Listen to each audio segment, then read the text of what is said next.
Дорогие друзья, всем огромный привет! Кашель – частый симптом простуды. Прогревание в области бронхов облегчает отхождение мокроты и, соответственно, способствует скорейшему выздоровлению. Я сегодня покажу два варианта, как сделать лепешки от кашля из натуральных и доступных продуктов для ребенка и для взрослого человека. Итак, посмотрим, что нужно для первого рецепта. Для первого рецепта мы берем 1 столовую ложку меда. Итак, поклали мы 1 столовую ложку меда. Мед обязательно должен быть натуральный. И добавляем 1 столовую ложку обычной пшеничной муки высшего сорта. Если нет муки, то можно заменить на ржаную муку. Все это хорошо перемешиваем. Если из двух компонентов не получается смешать в единую массу, то можно добавить любого подсолнечного масла. Буквально немножко, пол чайной ложки, может даже немножко больше. У меня масло вот такое, нерафинированное. И снова все хорошо перемешиваем. Нам нужно добиться однородной консистенции, но не жидкой. Если масла подсолнечного мало, то можно добавить еще. Перемешиваем. Затем берем кусок марли и перекладываем нашу уже состоявшуюся лепешку. Вот такая вот должна она получиться по консистенции. Она устойчивая и густая. Накрываем второй стороной и прикладываем на бронхи. Этот рецепт был для детей.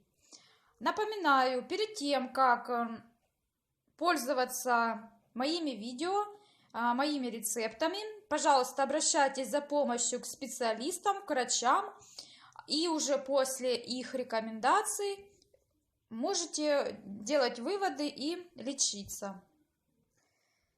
Ни в коем случае нельзя прикладывать данную лепешку на область сердца и на область там, где позвоночник. Вот.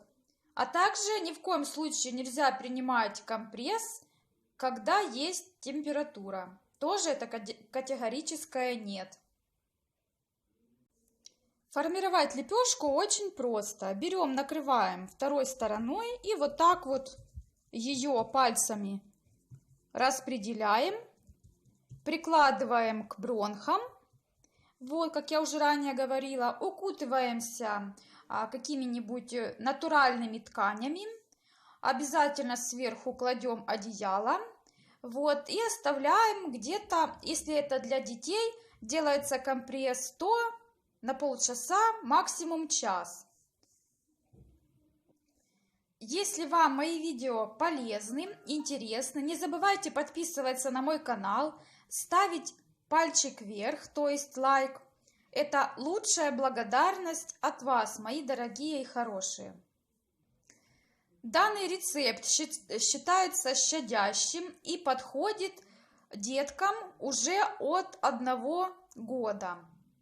Вот, так что пользуйтесь, пожалуйста. Если есть какие-то вопросы, задавайте, обязательно по возможности я всем отвечу. Вот, посмотрите, какая лепешка должна получиться. Она такая вот, как пластилин.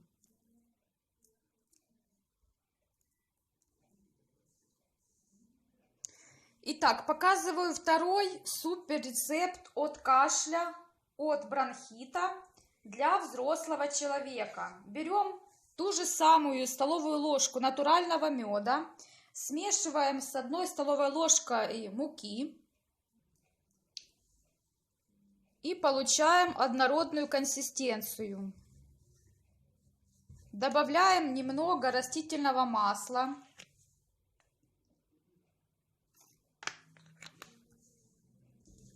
Все хорошо перемешиваем.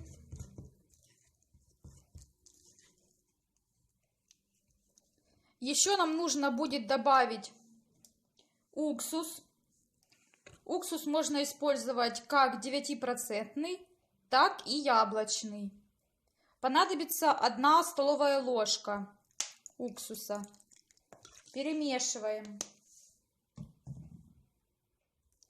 Итак, перемешали.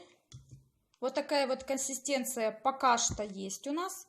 Далее добавляем 1 столовую ложку горчицы сухой. Но если нет сухой, то можно использовать и магазинную, либо же домашнюю. И снова все хорошо перемешиваем.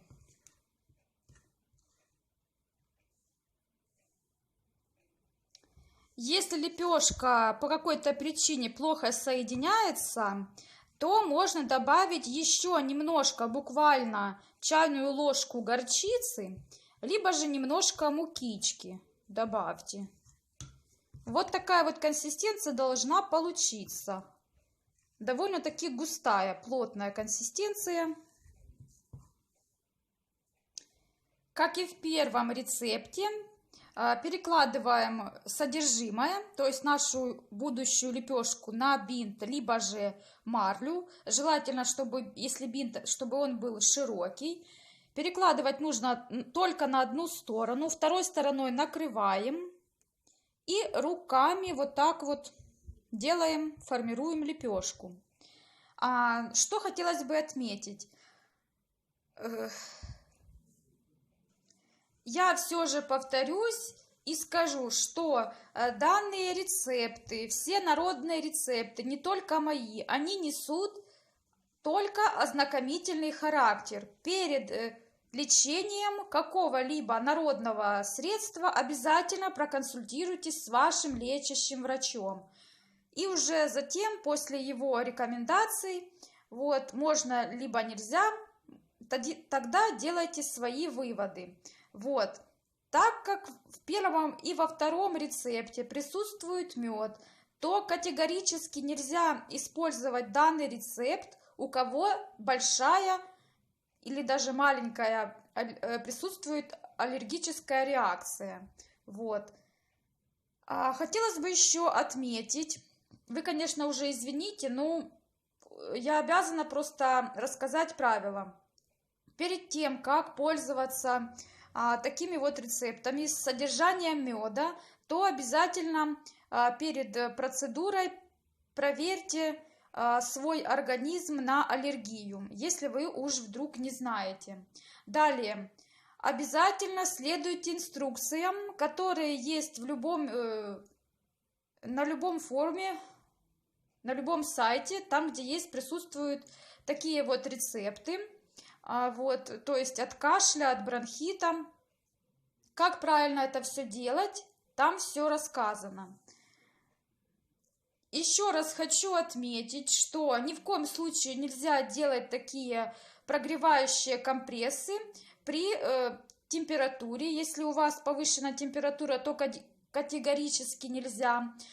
А также нельзя наносить данную лепешку или любой другой компресс в область сердца, то есть на области сердца и на область позвоночника. Тоже категорически этого делать ни в коем случае нельзя.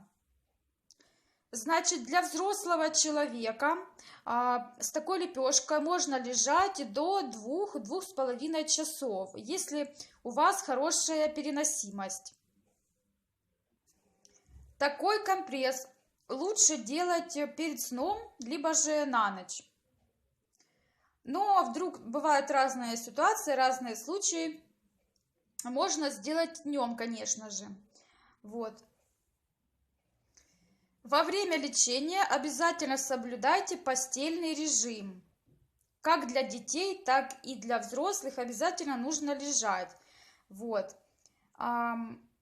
Ни в коем случае не используйте полиэтилен. Лучше использовать либо же пекарскую бумагу для выпечки, либо же специальная такая ткань для компрессов, либо же натуральную ткань и натуральное одеяло. Вот что я хотела сказать. Всем желаю крепкого здоровья, не болейте. Пока-пока, увидимся. И обязательно лепешку нужно зафиксировать, чтобы она не распалась. Нужно использовать лейкопластырь медицинский. У меня на данный момент вот такой вот. Дорогие мои друзья, если возникает вопрос о звуке, то, пожалуйста, примите мои извинения. На данный момент у меня микрофон плохо работает. Я и так на всю квартиру, как могу, громче говорю. А если кому-то плохо слышно, добавьте, пожалуйста, звук, либо же оденьте наушники. Всем мира и добра. Пока-пока.